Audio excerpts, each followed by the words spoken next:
We are beginning our discussion of the inverse trig functions, but before we do that, I want to take a moment to remind you how trig functions work, and then we'll reverse that process to talk about how inverse trig functions work. So I often use a toaster as a metaphor for functions, right? And the idea is that you put bread in a toaster and toast pops out, right? Bread is the domain and the toast is the range. So if these are the regular sine, cosine, tangent functions, all the regular trig functions, what goes into the trig functions are angles. Whether you measure those in degrees or radians, angles go into the trig functions, and then what pops out are fractions. We usually call those ratios. So in essence, trig functions are just fraction machines. They take an angle, they do some sort of operation, which is they look at a right triangle and throw out the relationship between the legs or the hypotenuse, and they pop out a fraction. When we talk about inverse trig functions, we're going to invent a new machine that does the opposite of that. So for inverse trig functions, and I'll just label this inverse trig for now. For inverse trig functions, we are going to receive a fraction.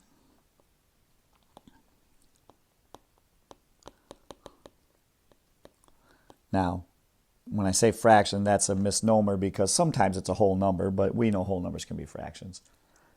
We're going to receive a ratio, and what we're going to spit out is the angle that produced that fraction. And again, we can state our angle in either radians or degrees, but we want to start talking in radian language, so that's the deal. So these I didn't label this, but I'm going to write this in. These are the regular trig in this toaster, right? Angles go in, fractions go out. When we talk about inverse trig functions, we want to be able to put a fraction in and get an angle out. Now, where it gets confusing is when you talk about which angle are we going to use for the answer. Because we know we've been studying the unit circle and angles of rotation, and we know there are an infinite number of angles that give us the same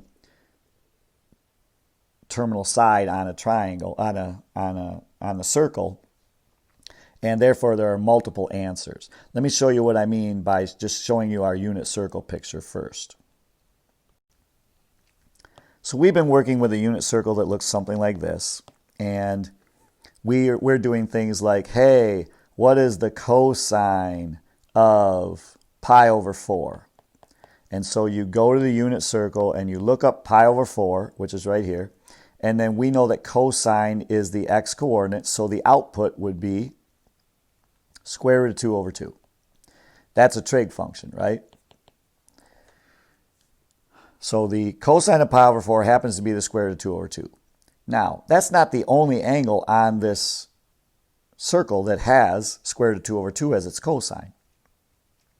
Notice down here, one of them is, another one would be 7 pi over 4, also has a cosine of square root of 2 over 2. So when I talk about reversing this process, it's not as easy. I can't just say, hey, what's the angle that makes square root of 2 over 2 for the cosine? Because there are two answers. And actually, there are an infinite number of answers because we know you can draw other angles if you just circle around the unit circle more than once, or if you go counterclockwise, you'll get negative answers. So designing these inverse trig functions is not as simple as doing the trig functions, because in order for it to be a function, we can't have more than one output. I can't say, hey, what's the cosine for square root of 2 over 2? What's the angle that gives you a cosine of square root of 2 over 2? And I can't have you tell me 2 or 3 or an infinite number of angles. You need to be able to just give me one angle. So what we do is we limit the domain and the range on the functions so that we can create their inverses. And I'll show you what that means in a minute. First of all, let me tell you what the notation for the inverse trig functions look like. For the inverse trig notation, you'll see these functions written in one of two ways. So first of all, usually we see our trig functions. Oh, I'll just go ahead and give them to you. I'm talking way too much. Let's do this. If you want to find out the angle that produces a particular fraction, the y coordinate, the sine, then you'd use the inverse sine function. So there's two ways that we would write that. We are going to focus on using this -1 superscript, and we would call this inverse sine. Now, some textbooks also describe this as something called arc sine. So both of these are the inverse of the sine function. And then you can just rattle them off down the list. The inverse cosine, we're going to use this notation. You might also see arc cosine. Inverse tangent, we're going to use this notation with a little -1 there, but you might also see arc tangent, and you can see where I'm going with this. We can finish it off with secant, that's inverse secant. Cosecant, this would be inverse cosecant, or arc cosecant. And secant. I already did secant. Come on, man. I was doing so well, and this video is coming off the rails here in a minute. So this would be cotangent, right? Inverse cotangent.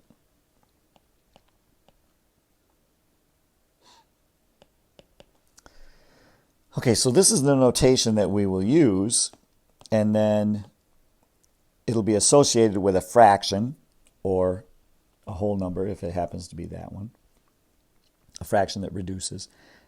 And then your answer will be an angle. But we do need to talk about which angle we're going to use. So we group these trig functions, these inverse trig functions, into two categories. And then that's how we decide which angles to use. So I'm going to show you that on the next screen. So if you're working with cosine, I should say inverse cosine,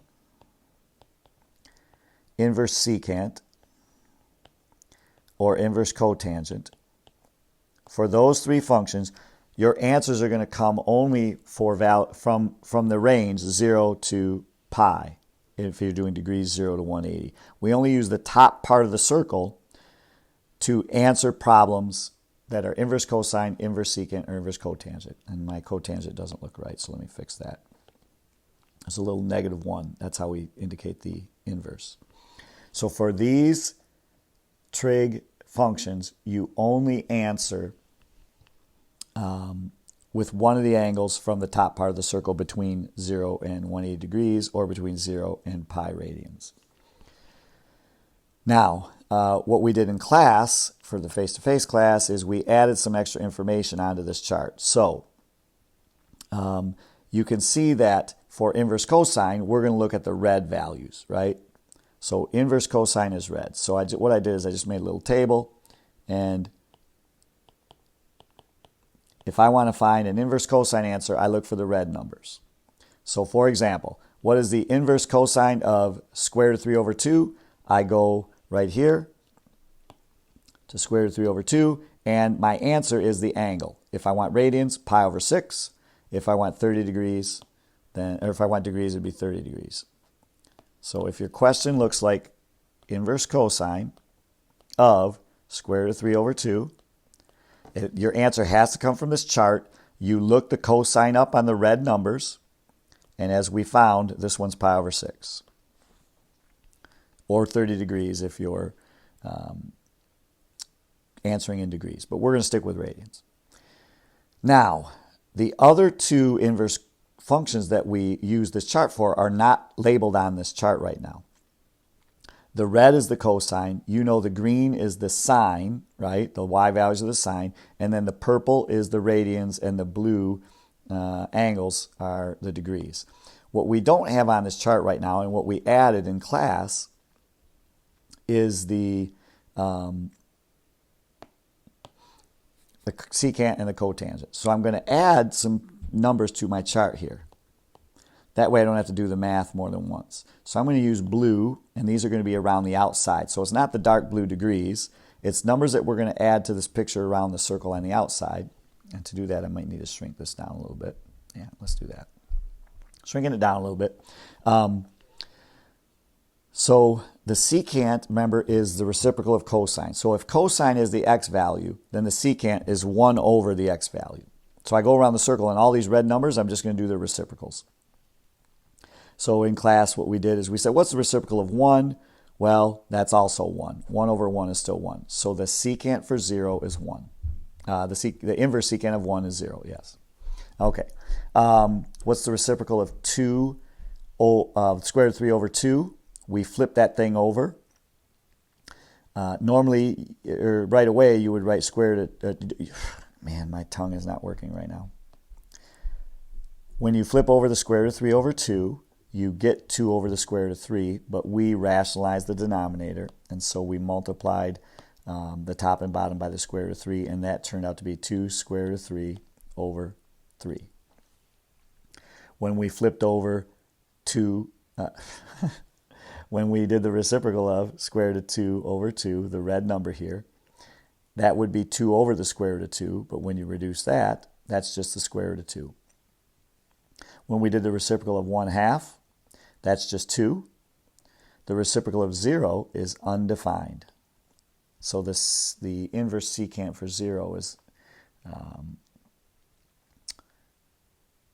the secant of 0, of pi over 2 is undefined. Because it's the reciprocal of 0.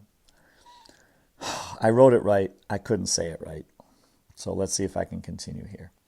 Now, on the other side, all the numbers are the same. They're just the negatives, right? Instead of a positive 1/2, I have a negative 1/2. So the reciprocal is just going to be negative 2. So I'm just going to look at my blue numbers on this side and make them negative. So this is negative square root of 2.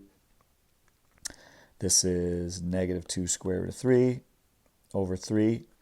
And this is negative 1.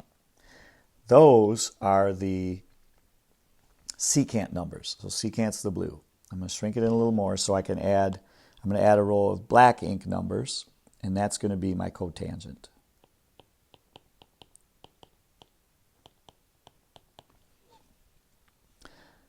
So the cotangent is the reciprocal of tangent. Tangent is the y over the x. So cotangent is x over y. And so I just look at these ordered pairs and make the fractions. So 1 over 0, that's undefined because you can't divide by 0. We did the math for square root of 3 over 2 divided by 1/2, and that turned out to be the square root of 3. The square root of 2 over 2 divided by the square root of 2 over 2, that's just a 1. 1/2 divided by the square root of 3 over 2. Normally you would write that as 1 over the square root of 3, but we rationalize the denominators, so that's going to be square root of 3 over 3. Up top I have 0 over 1, which is 0. I'm okay there. So the cotangent number would be 0 there. And then again, we're just going to have the negatives of all these other ones. So because there's just one negative introduced to these coordinates. So this one's going to be negative square root of 3 over 3. This one's going to be negative 1. This one's going to be negative square root of 3. And this one's still going to be undefined because you still have negative 1 divided by 0, which is still undefined. Okay, now that I've added these colors on here, let's do a few problems. So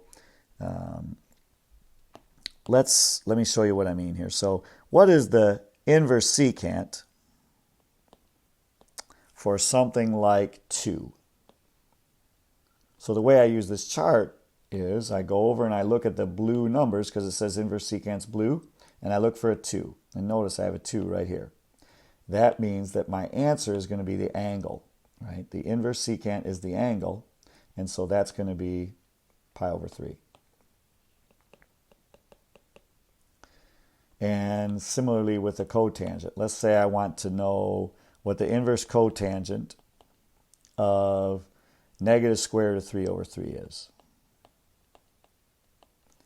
So I go around the circle. My cotangents are black. So I look at the black numbers. I see this guy right here, negative square root of 3 over 3, that is associated with this 2 pi over 3. You got to kind of follow the line there. And that's my answer.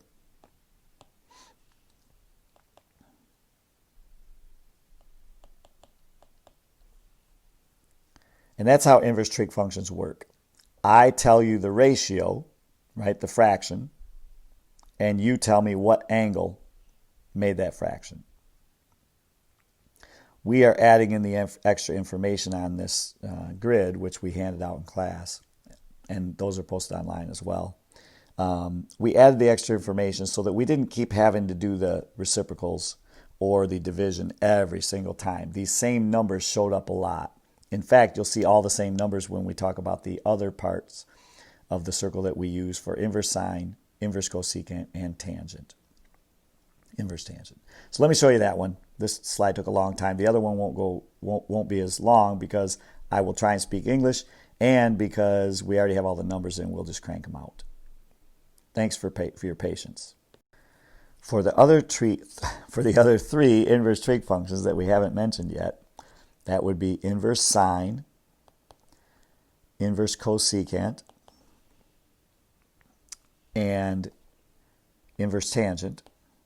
For these guys, we're going to use the right-hand side of the circle, but instead of going counterclockwise all the way around to get quadrant 4's numbers, we are going to go in both directions. So for the top numbers, I'm going clockwise, and we're numbering those in a positive fashion, right? 0 degrees, 30 degrees, 45 degrees, 60 degrees, 90 degrees.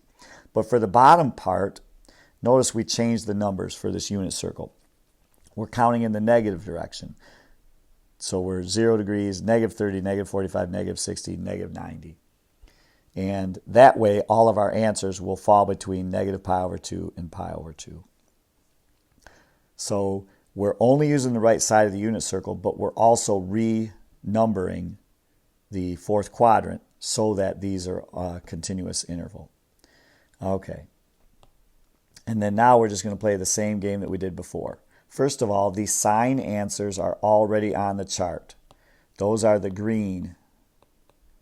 And they're actually dark green, but my pen here is light green. So those are the 1, the 3, square root of 3 over 2, all the y values. All the green guys are the inverse sines. For the inverse cosecant, and we'll label those in, let's go blue again on those. So we'll do blue. Those are the reciprocals of the y values. So for example, the reciprocal of the y value at the top of the circle is 1. So the cosecant value we'll pay attention to is 1 there. The reciprocal of the y value on pi over 3 would be 2 over the square root of 3, but we already talked about how that's 2 square root of 3 over 3. And then the reciprocal of square root of 2 over 2 is just the square root of 2. The reciprocal of 1/2 is 2. The reciprocal of 0 is undefined. The reciprocal of negative 1/2 is negative 2. All these numbers we've already had. This one's negative square root of 2. This one's negative 2 square root of 3 over 3. And this one is negative 1. And then for tangent, we'll put those in black. A lot of these numbers showed up on the last chart, so I'm not going to spend too much time on this. 1 over 0 is undefined. We already did the square root of 3 over 2 divided by 1/2, and we said that was the square root of 3. This one's a 1 because it's square root of 2 over 2 divided by square root of 2 over 2. This one's going to be a 1 over the square root of 3, which we're writing as square root of 3 over 3. And this one is 0 over 1, which is 0. Then these are just the negatives. So this one's going to be negative square root of 3 over 3. This one's going to be negative 1. This one's going to be negative square root of 3. And then down here at the bottom, we're still undefined because negative 1 over 0 is undefined. And then we can do some sample problems. So for example, the inverse cosecant of negative 2, I find negative 2 on my blue chart, which is right here, and that means that answer is negative pi over 6. The angle that has a cosecant of negative 2 is negative pi over 6. Why am I writing this in yellow? And let's do an inverse cotangent problem. So the inverse tangent. Inverse tangent of something like, let's do negative square root of 3. So we look for the black numbers. Negative square root of 3. Oops. Jeez, oh Pete's. Let's get a highlighter going here. Here's the negative square root of 3. That answer is going to be negative pi over 3.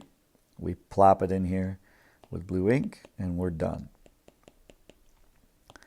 So this video has been pretty long. I'm going to stop it here. Use these slides that I've drawn to fill in your inverse trig unit circles. And then I'll start a different video where I go over a few sample problems so that we can complete the assignment. So hopefully this helped explain an introduction to inverse trig problems, inverse trig functions, and then we'll do the problems on another video. Take care.